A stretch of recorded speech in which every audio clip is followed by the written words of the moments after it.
que ao despertar de um novo homem nos induz. Te conclama, irmão, de última hora, a ingressar nesta seara de luz. Te conclama, irmão. Que Deus nos guarde a todos,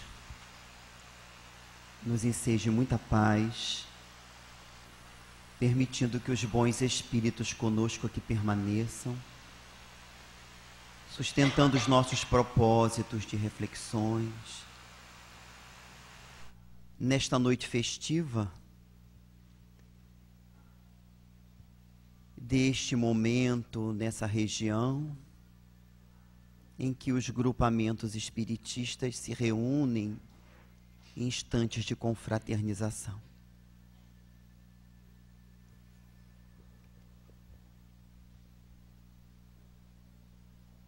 A mensagem do Cristo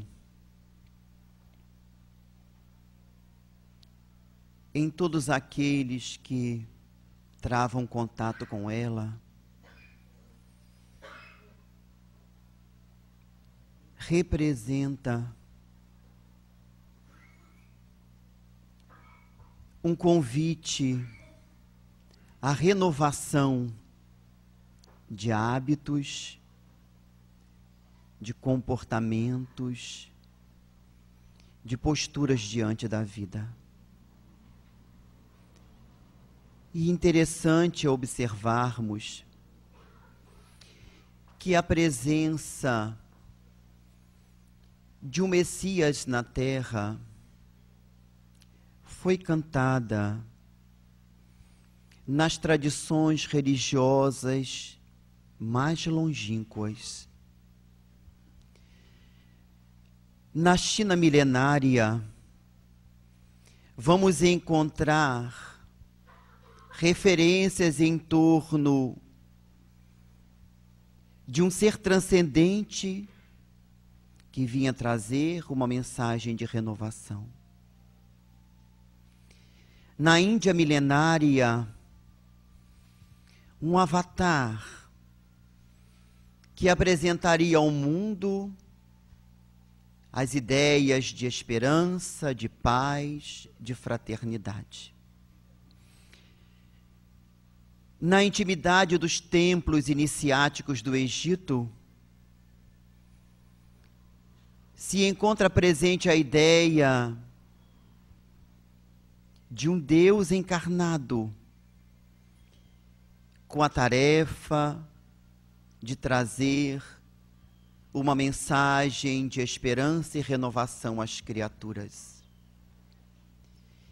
E em diversas culturas da Terra, vamos observar essas referências, algumas das quais muito precisas, descrevendo o nascimento, o crescimento, as lutas que esse mensageiro atravessaria e até mesmo a sua morte, conforme as anotações contidas na voz dos profetas, no chamado Velho Testamento da cultura judaica. E muitos historiadores e pesquisadores se indagam o motivo pelo qual todos os povos, de alguma maneira, aguardavam na sua intimidade a vinda do Messias.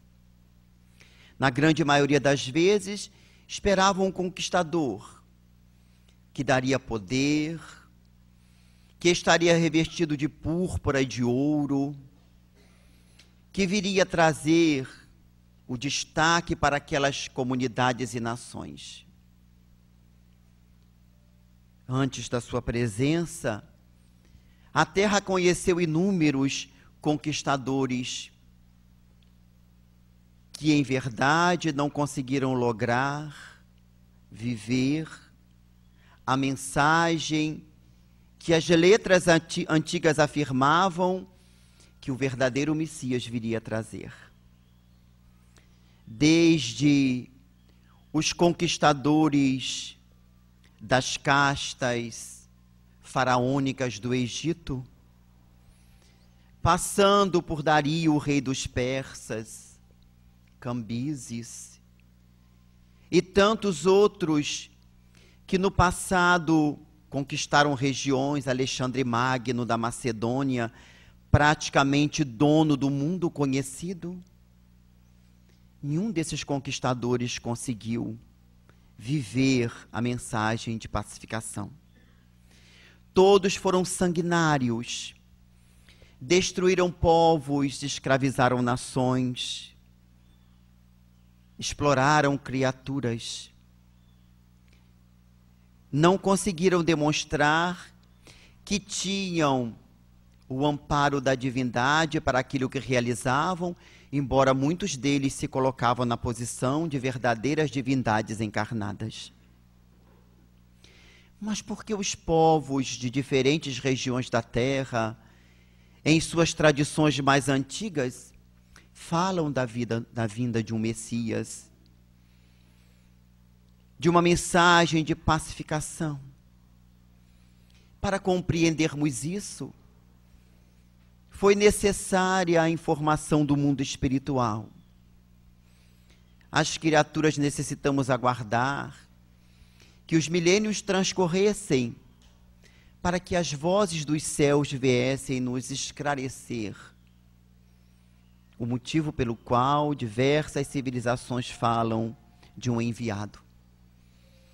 E será o Espírito Emmanuel, através da psicografia de Francisco Cândido Xavier, que irá nos trazer os esclarecimentos, ao afirmar que na direção das coletividades do nosso sistema solar existe um grupo de espíritos eleitos, entre aspas, porque a eleição aí não é do privilégio, é do estágio espiritual em que alcançaram, pelos esforços próprios, espíritos puros, encarregados da coordenação de todo o nosso sistema solar e das vidas dos diversos planetas desse sistema.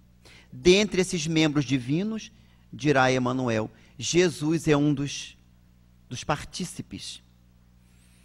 E em seu livro A Caminho da Luz, Emmanuel vai nos descrever, de uma forma sintética, toda a saga da formação do orbe terráqueo, desde o momento em que se desprende da nebulosa solar pela vontade de Deus, Criador de todas as coisas, e é entregue àquela massa ígnea a Jesus e aos seus colaboradores diretos.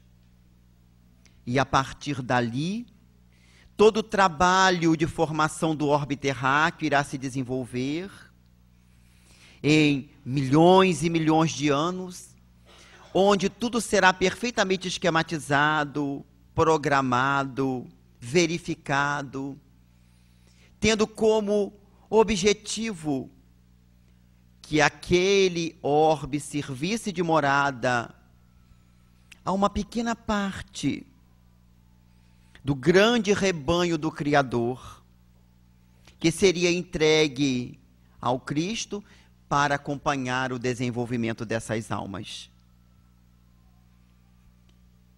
E dentro desse processo evolutivo da Terra, vamos observar nessa descrição de Emmanuel o surgimento dos primeiros hominídeos e a chegada ao orbe terráqueo de espíritos que vieram de outras regiões siderais, da constelação do Cocheiro, de um planeta vinculado a um sol conhecido como Cabra, ou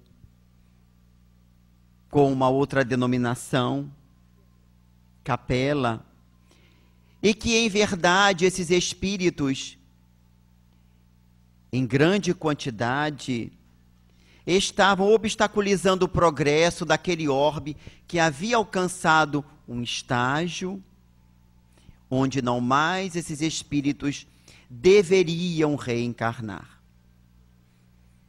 Semelhante a uma escola que deixa determinada etapa do seu segmento de ensino para alcançar uma outra etapa, os alunos que marcaram passo durante muito tempo e não foram promovidos, não mais poderão ficar nessa escola.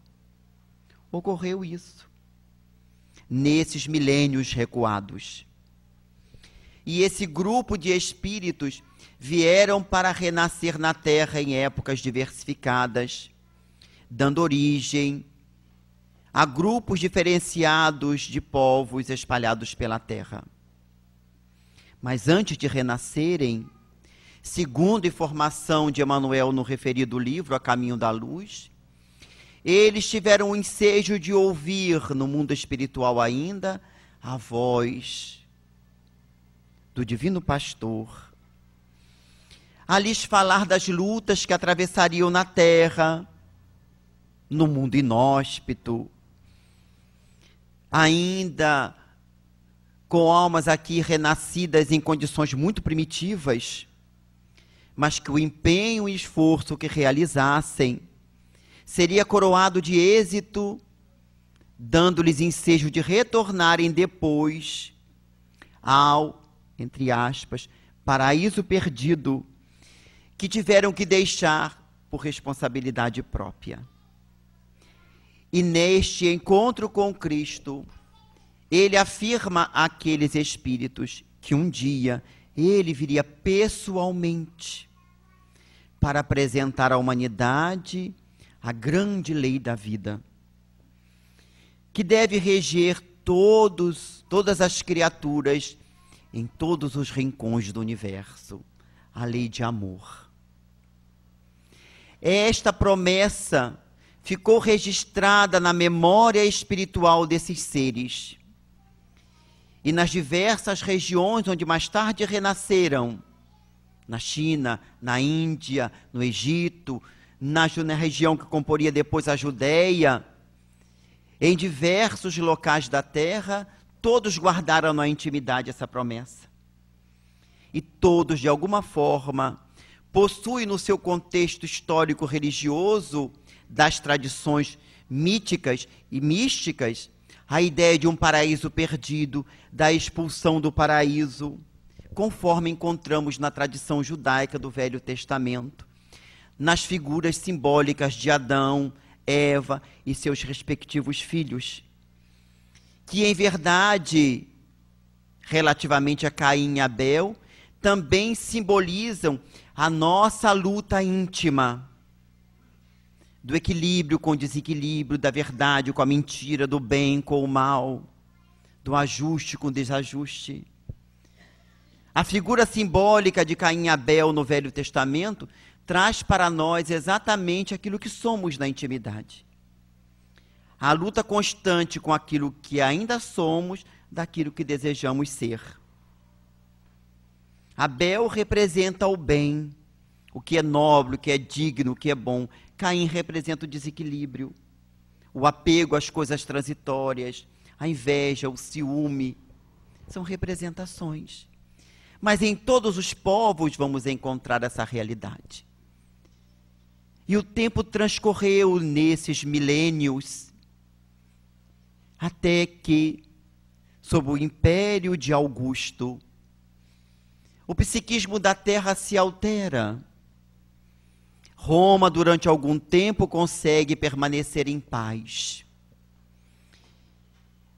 E nesse período, dentre os domínios do Império Romano, teremos ensejo de encontrar nas narrativas dos evangelistas a noite sublime do nascimento de Jesus. Aguardado num trono de púrpura e ouro, o seu nascimento esperado nos palácios dos poderosos, teve como berço, segundo as tradições dos evangelhos, uma manjedoura, e foi protegido do frio com palhas que serviam de elemento para os animais se aquecerem. Seus pais, tiveram que se empenhar bastante para protegê-lo nos primeiros momentos. Necessitou apartar-se da sua região de nascimento, posto que a sua chegada à terra de alguma forma incomodou os poderosos. Afinal de contas, as tradições judaicas afirmavam que ele vinha instalar um reino na terra. E os poderosos sempre têm receio daqueles que podem lhe tomar o poder. Déspota, na sua grande maioria, salvadas raras exceções, em muitos momentos usurpam os poderes de outrem, através da traição, da calúnia, dos golpes de toda a ordem, ocorridos em várias épocas. E quando assumem o poder, se cercam de defesas com receio de passarem pelas mesmas circunstâncias que fizeram a outrem, o que quase sempre ocorre. Quando analisamos a história dos poderosos da terra no passado, anteriores a Jesus, como Alexandre Magno, vamos observar que com todo o poder não conseguiu superar a febre que o dizimou na Babilônia. Dario encontrou a morte através de um inimigo que mais tarde assumiria o poder. Aníbal, Cambises, todos usurparam o poder e depois tiveram que entregá-lo forçadamente. Era óbvio que a presença de Messias, do rei que vinha instalar um reino na terra, incomodasse aos poderosos. E assim, desde o seu nascimento, foi vítima de perseguição. Teve que se apartar da sua região, para mais tarde retornar, mas sempre sob o amparo das forças superiores, que velavam por ele através dos pais. Nesse momento, já estamos de encontro com a mensagem de Jesus. A sua chegada à terra é uma excepcional lição de valorização da família, da formação do lar e da responsabilidade dos pais.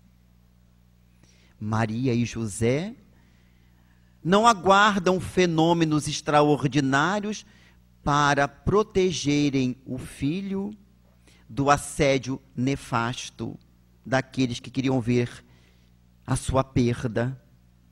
E é um exemplo para todos nós, que desde cedo temos o dever de proteger aqueles que nos foram confiados à guarda dos ataques dos inimigos do bem, que estão em toda parte.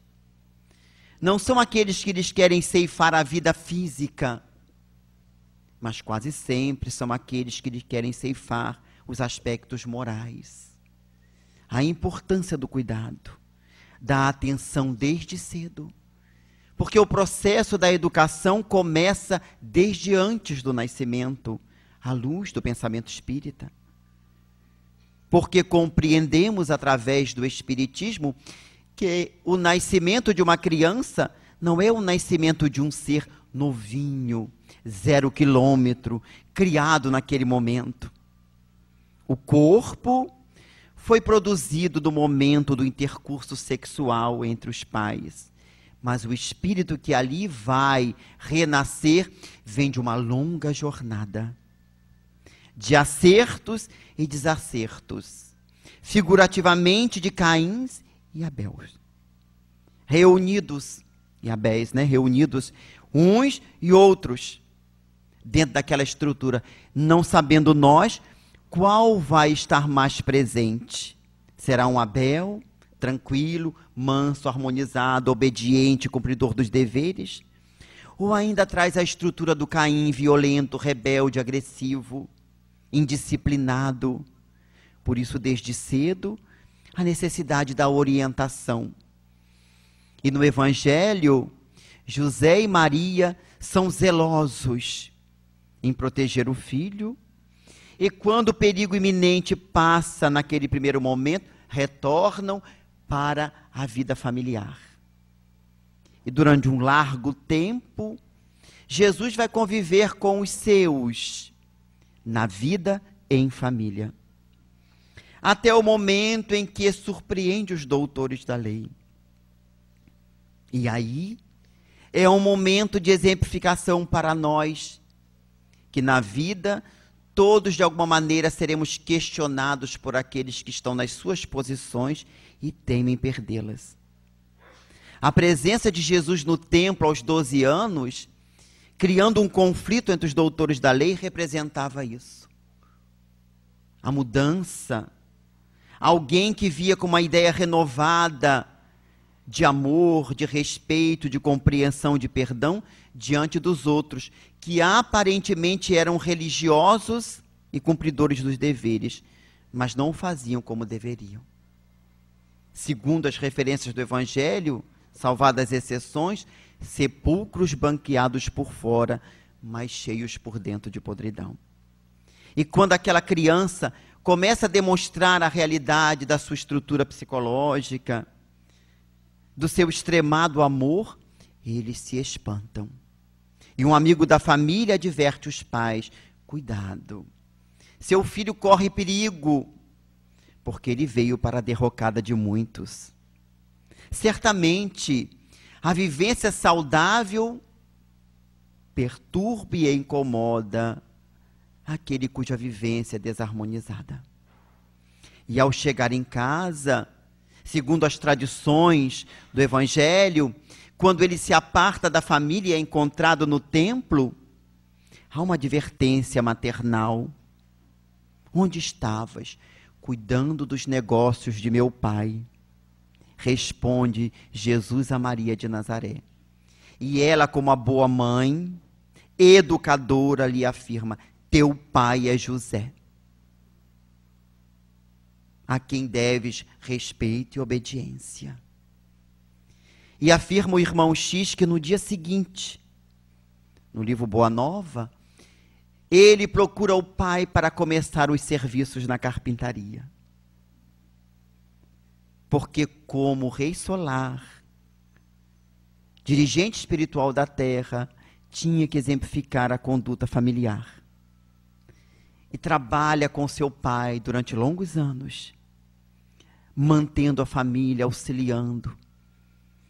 Dentro da estrutura familiar judaica, sendo orientado, ou se permitindo orientar, porque em verdade os pais, Maria e José, foram excelentes responsáveis por aquele filho. Pensar que a divindade confiou nas mãos daquele casal um ser tão especial. E nem sempre a gente para refletir que muitas vezes, aliás, muitas vezes não, sempre nós temos na intimidade dos nossos lares seres muito especiais. Porque sendo todos nós individualidades como somos, todos somos especiais diante de Deus. E os filhos, portanto, precisam ser vistos dessa forma. Não especiais no sentido de alguém que vai se destacar pela inteligência, pelo poder, mas alguém que renasceu para progredir, melhorar, evoluir. Um irmão espiritual que veio ao nosso núcleo familiar com o propósito de avançar. E com ele, todo o núcleo familiar. Porque todos caminhamos juntos. E na medida em que um melhora, outro também vai progredindo. Na medida em que a exemplificação dos pais é muito mais fácil de educar. E isso nós encontramos nas letras evangélicas. Porque quando Jesus chega ao seu momento da fase adulta, em que adentra num dia de sábado a sinagoga e começa a ensinar, diz o evangelista Marcos, no capítulo 1, versículo 21 do seu evangelho, que ele ensinava com a autoridade que os escribas não tinham. Olha que referência interessante do evangelista. Jesus não ensinava porque havia decorado os textos sagrados, como os escribas, os sacerdotes, os autores da lei. Ele ensinava como quem tinha autoridade. E que autoridade era essa? Não era um filho de um carpinteiro? De uma classe social considerada desprestigiada, sobretudo diante dos doutores da lei, sábios, mas tinha autoridade moral. E com essa autoridade ele conseguia sensibilizar as almas. Mas naquele momento, na sinagoga em que ele ensinava, ainda não era o momento de ser desvelada a sua tarefa. E dele se aproxima um homem, diz o evangelista Marcos, que era dominado por espíritos imundos, na referência do evangelho. Que espíritos imundos eram esses? Eram espíritos atrasados, ignorantes, viciosos. Era o termo próprio da época. E quando Jesus se aproxima, o homem com uma voz rouca lhe diz: que tens tu contra nós, Jesus de Nazaré? Que tens tu conosco?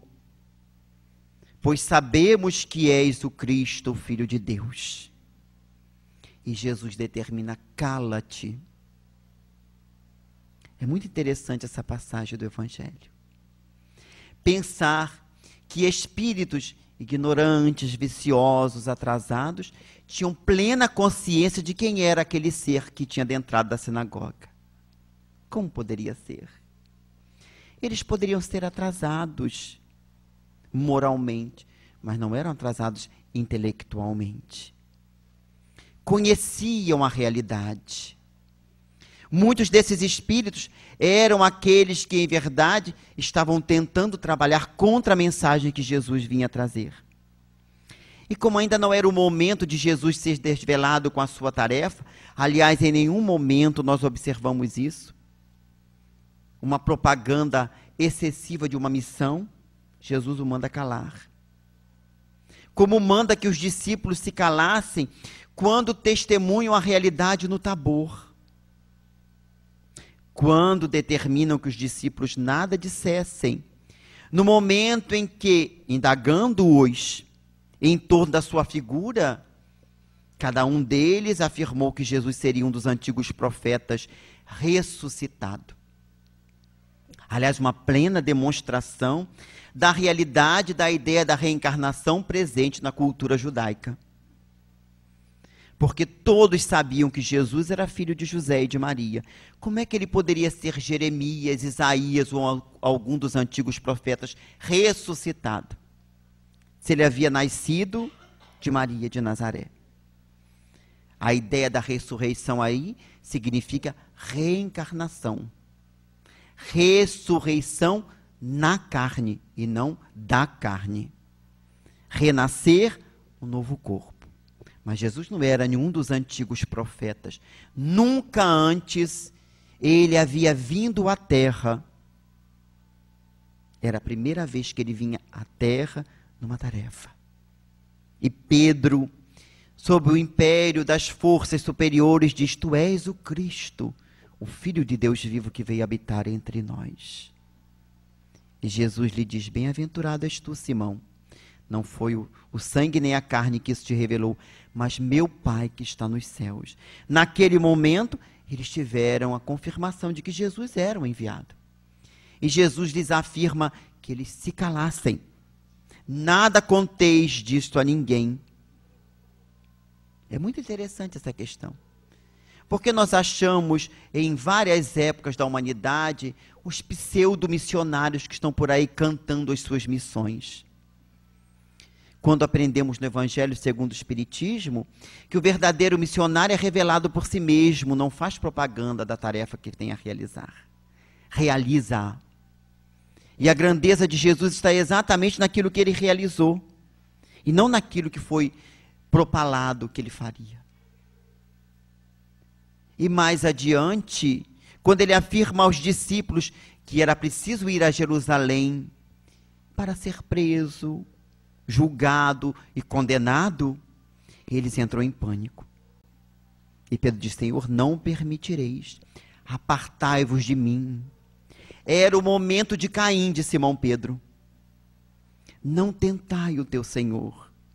Pedro, naquele momento, por invigilância, tinha sido instrumento das entidades perturbadoras, tentando remover Jesus do propósito que veio fazer, de exemplificar com a própria vida a mensagem de pacificação, porque não ergueu mão para se defender, não convocou exércitos para combater ninguém,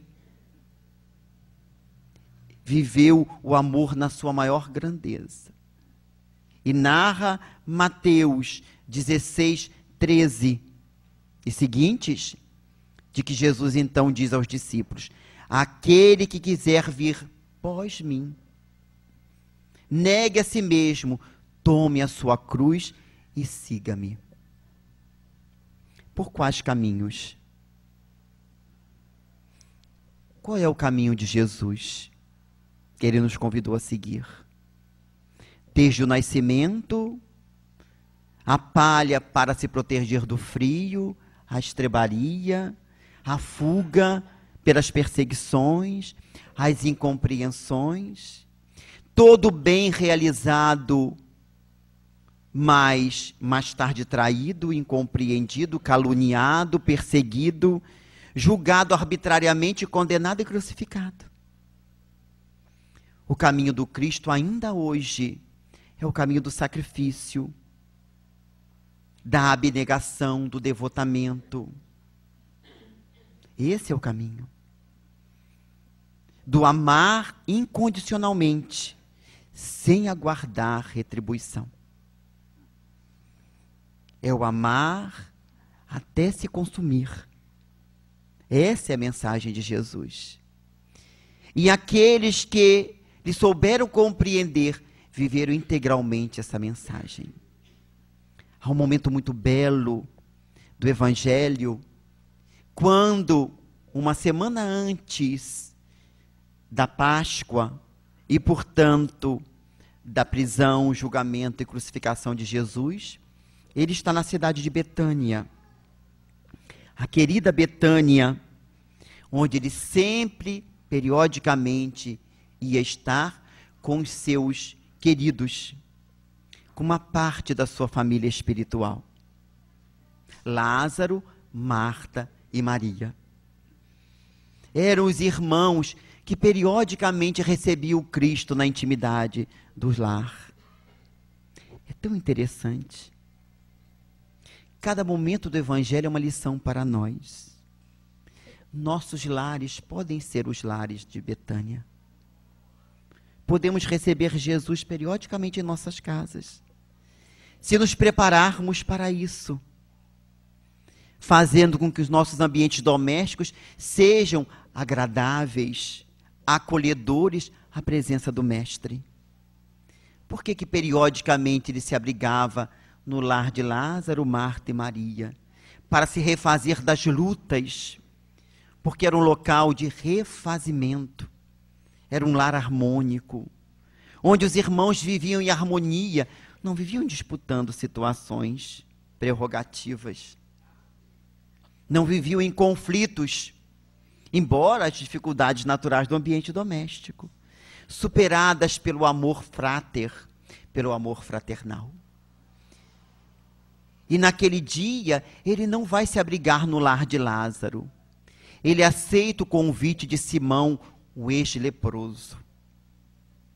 Simão era uma figura muito interessante.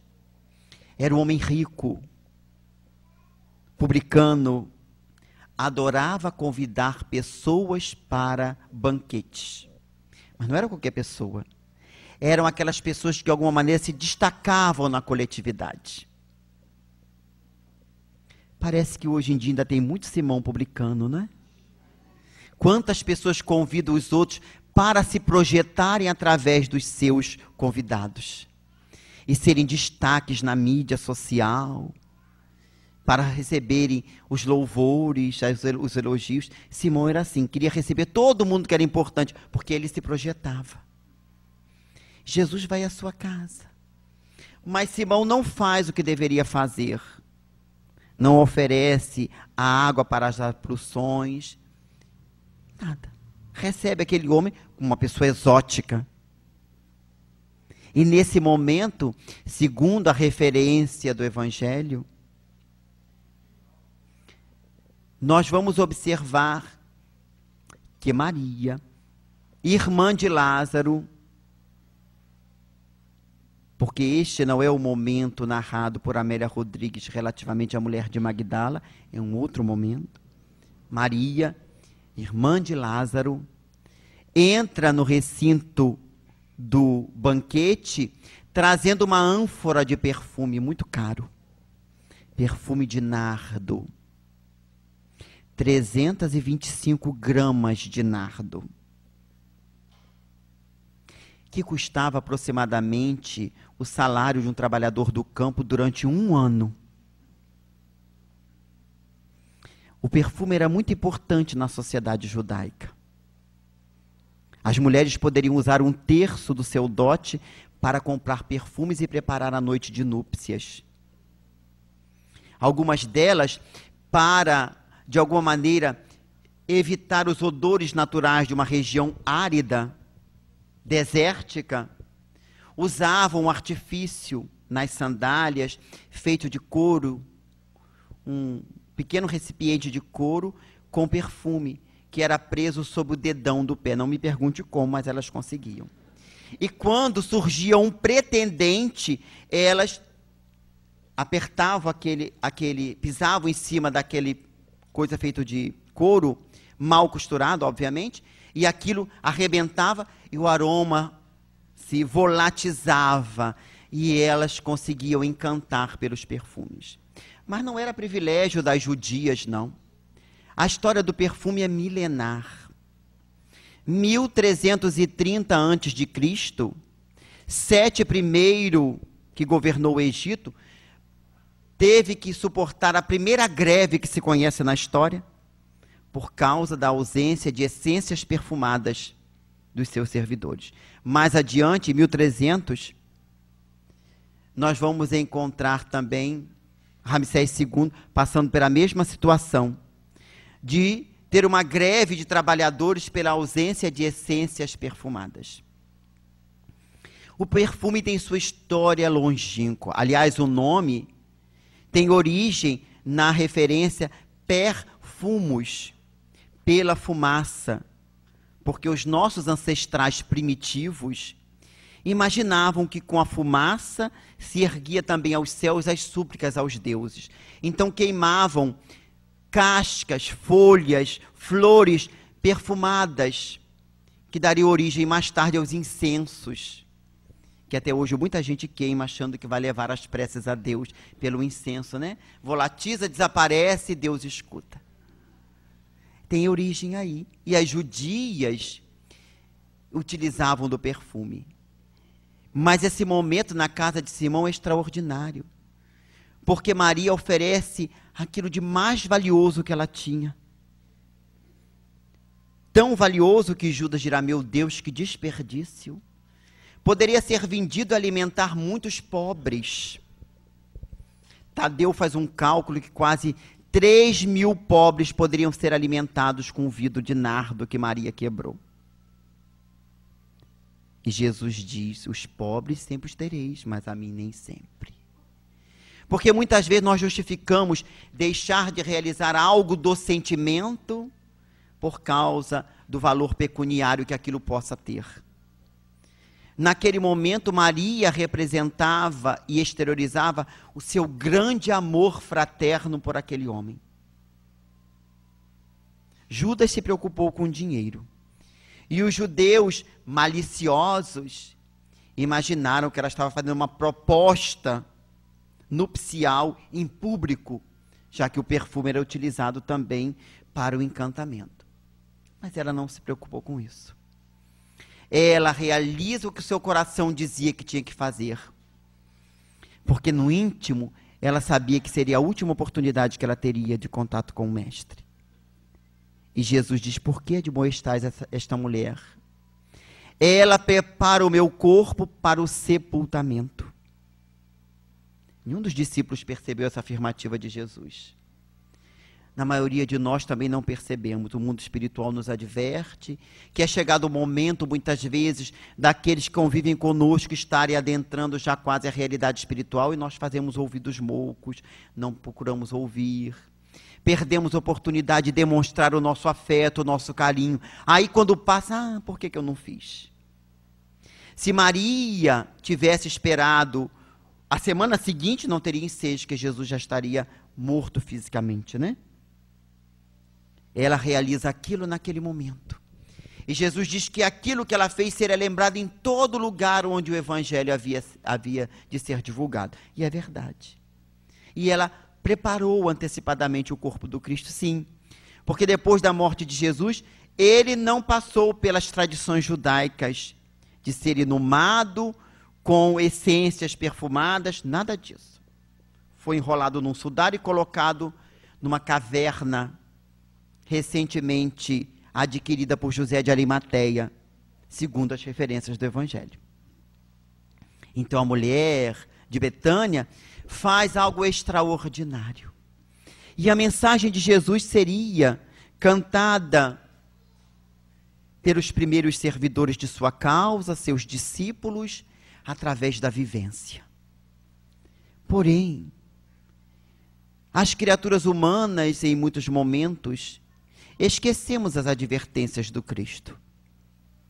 Por isso, quando os discípulos lhe perguntaram: Senhor, que será de nós quando tu não estiveres mais aqui? E ele afirmou que se nós o amássemos, se me amais, guardai os meus ensinamentos. Eu rogarei a meu Pai e ele vos enviará um outro Consolador. Nesse momento ele se coloca na posição de alguém que veio para consolar as almas. E consolou como? Ensinando a realidade da imortalidade da alma, a realidade da comunicabilidade dos espíritos no Tabor, com Moisés e Elias, mortos, entre aspas, dialogando com ele. Consolou demonstrando que tudo na terra é passageiro e transitório.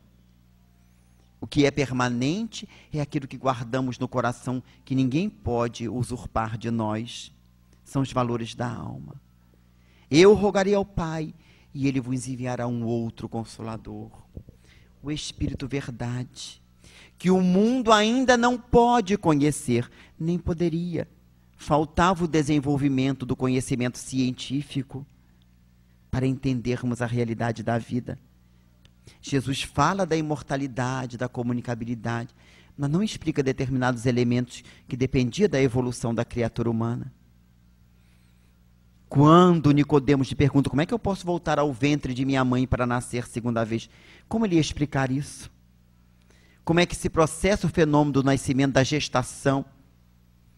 Eles viam a gestação, mas não entendiam o modus operandi do fenômeno gestacional. Se somos água, que o corpo é água, que nascemos de duas gotículas de água, que se unem na formação da primeira célula, no desenvolvimento, no líquido amniótico. Isso ele não podia explicar. Era preciso que a ciência evoluísse para entendermos muita coisa. Mas o Santo Espírito, que meu Pai enviará em meu nome, vos fará recordar tudo o que vos tenho dito e vos ensinará todas as coisas. Recordar, porque teríamos certamente esquecido, como a humanidade esqueceu. Passados os primeiros 300 anos da mensagem de Jesus, o que é que vimos? Lutas fraticidas em nome de uma mensagem pacificadora. Desde a sanha de Pedro Eremita, na idealização da primeira cruzada, vimos as criaturas seguindo para a chamada Terra Santa, para libertar o túmulo vazio de Jesus e fazer a pilhagem de povos e nações, espizinhando as pessoas, destruindo lares e famílias em nome de uma mensagem de paz. Vimos o cristianismo primitivo tomar assento ao lado dos poderes de César. Quando Constantino e Helena resolvem colocar o cristianismo como uma doutrina liberada em Roma e mais tarde como uma doutrina oficial de Roma mais adiante. E os cristãos passam a dominar os povos, utilizando-se de valores que não são do cristianismo. Poder transitório, riqueza. Nada disso pertence ao cristianismo primitivo. São acréscimo dos homens. E após as sombras das cruzadas, o período negro medieval. Nesse período, Jesus envia vários mensageiros à terra. São ouvidos no primeiro momento e esquecidos depois. Até que, no período de renovação que a terra vai atravessar, particularmente nos séculos XIV, XV e XVI, vamos ver um renascimento das estruturas da terra, da beleza, da arte, do pensamento, a libertação do pensamento dos claustros, a libertação do evangelho, da intimidade dos monastérios pelas lutas extraordinárias do pensamento de renovadores das ideias protestantes, Lutero, John Wycliffe, Jerônimo de Praga, que vieram trazer renovação ao pensamento humano, Ian Hus. E a humanidade foi transitando até o momento em que, no século XIX, as vozes dos céus vêm trazer de volta a mensagem de Jesus. Sem qualquer tipo de adereço, sem qualquer coisa material. São os espíritos que vêm cantar a terra. Aliás, é importante observar a coletividade de espíritos. Vem nos falar da mensagem de Jesus. Porque o espiritismo tem sim o tríplice aspecto. É uma ciência de observação. Não é uma ciência no sentido técnico. Por isso, nossas casas espíritas jamais deverão se transformar em laboratórios científicos para desenvolvimento apenas da inteligência. É uma filosofia que nos fala das realidades da vida, que nos mostra e nos responde os porquês de onde viemos, para onde vamos, por que estamos na Terra. Mas não para cogitações apenas de diálogos nas reuniões. Mas é, sobretudo, um pensamento religioso ou a religião, no sentido moral do termo, religar a criatura a Deus. E para nos religarmos a Deus, não podemos estar apartados do nosso próximo. Porque não se pode amar a Deus sem amar o próximo. O Espiritismo vem trazer de volta o amor, na sua expressão mais autêntica, conforme Jesus nos trouxe. Fora da caridade não há salvação. Fora da caridade não há verdadeiro espírita, afirma Allan Kardec, em sua Viagem Espírita de 1862, que completa 150 anos nesse mês de outubro. A caridade aí é o amor em ação. Benevolência, indulgência, perdão das ofensas. Essa é a verdadeira caridade. E vamos observar que essa ideia coletiva é uma lição para nós. Evoluímos em conjunto. Somos família. Emmanuel afirma que na direção do sistema solar existe uma coletividade de espíritos puros. A nos dizer que ninguém consegue realizar nada de construtivo sem ser coletivamente. Embora a evolução seja individual, conquista de cada um, mas nós evoluímos pelo trabalho em conjunto. É uma lição para nós. Esta era do amor que todos aguardam não chegará de forma mágica sem os nossos esforços. Nesses dias que atravessamos na Terra, de tantas lutas, Muitas vezes observamos as criaturas dizerem: é Deus que está punindo a humanidade. Terremotos, maremotos, erupções vulcânicas. Não é? Quantas vezes a gente observa isso? Nós aprendemos em doutrina espírita que não é assim. Quais são as características de um mundo como a Terra?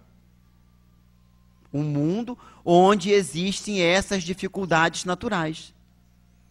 A intimidade da nossa estrutura da Terra ainda é um magma incandescente liquefeito, não é verdade? Não é isso que a gente aprende?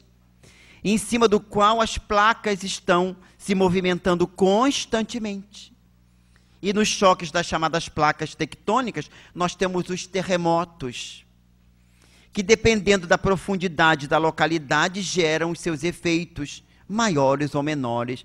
Nas profundezas dos oceanos, geram as movimentações da energia através dos maremotos ou tsunamis. Isso ocorre não porque nós estamos na Terra. Nós reencarnamos na Terra porque necessitamos dessas experiências, porque somos espíritos que estamos nesta faixa. Então, quando se fala em mundo de regeneração, ninguém imagine que a crosta planetária, que a intimidade do magma, vai se solidificar de um momento para o outro e nunca mais teremos terremoto. Isso vai levar ainda alguns milhares de anos para ocorrer, se não milhões. Muitos estão esperando que a Terra alcance o estágio de regeneração para se regenerarem, quando Santo Agostinho, no Evangelho segundo o Espiritismo, nos convida de forma diferente. Rogai a Deus e trabalhai, para que ao deixardes a terra, outros orbes se abram para vós, em estágios melhores. Significando dizer que nós devemos realizar o nosso processo evolutivo agora. Reajustarmos agora. Vencermos o Caim interior agora. Para podermos merecer reencarnar em outros orbes, já não mais com essas lutas. Mas não de forma egoística, para irmos para longe e nunca mais voltarmos. Para nos retemperarmos, adquirirmos condições para como esses inúmeros missionários do amor, dentre os quais o próprio professor Rivaio, Allan Kardec, cuja missão lhe foi apresentada no dia 12 de junho de 1856, na casa do senhor Carlotti, através de Aline Carlotti, e que o Espírito Verdade lhe apresenta todas as lutas que ele atravessaria. Calúnias, difamações, perseguições, incompreensões, traições, deturpação do seu pensamento. E ele aceita serenamente a tarefa. Mas o que é que o Espírito Verdade lhe adverte? Não comenteis de tua missão com ninguém, seria motivo de tua queda. Ele nunca falou.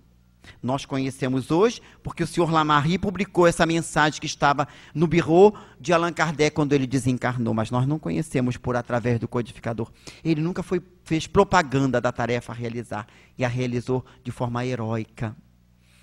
Era um missionário que já não mais necessitava reencarnar na Terra como expiação. Veio em missão, como veio Francisco de Assis e outros tantos tarefeiros, como agora se encontra na posição espiritual, Dr. Adolfo Bezerra de Menezes. Não necessita mais reencarnar na Terra. Poderá vir, sim, em missão. Não mais expiatória.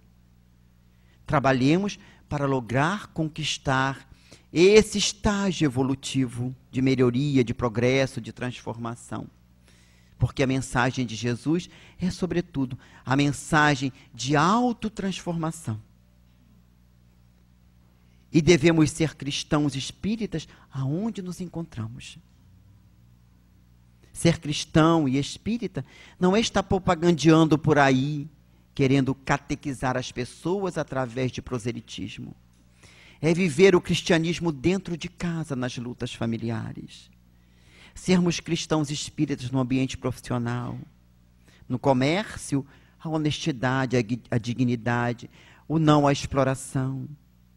Na indústria, o trabalho competente, com qualidade, e não visando apenas, em muitos momentos, o lucro, para que aquele objeto daquela indústria dê um defeito depois e a pessoa leve a vida inteira para conseguir trocar. por desonestidade. É sermos honestos e dignos onde estivermos. Em qualquer tarefa, da mais simples à mais complexa. Na política, a dignidade, o altruísmo, a preocupação com o todo em detrimento do individual. A responsabilidade, porque todos sabemos que a cada um é conforme suas obras. E a consciência, onde está inscrita a lei de Deus, nos cobrará amanhã a realização de hoje. Felizes seremos nós, quando, deixando a vida física, pudermos olhar para trás e pelo menos dizer: tentei fazer tudo quanto esteve ao meu alcance. Se não foi em toda a intensidade daquilo que Jesus esperava de mim, foi aquilo que eu consegui realizar com os esforços. Deus nos permita retornar de novo para a continuidade da tarefa. E trabalhando sempre, certamente, estaremos já desde agora no trabalho do bem, vivendo esta era do amor, da fraternidade e da compreensão. Muita paz.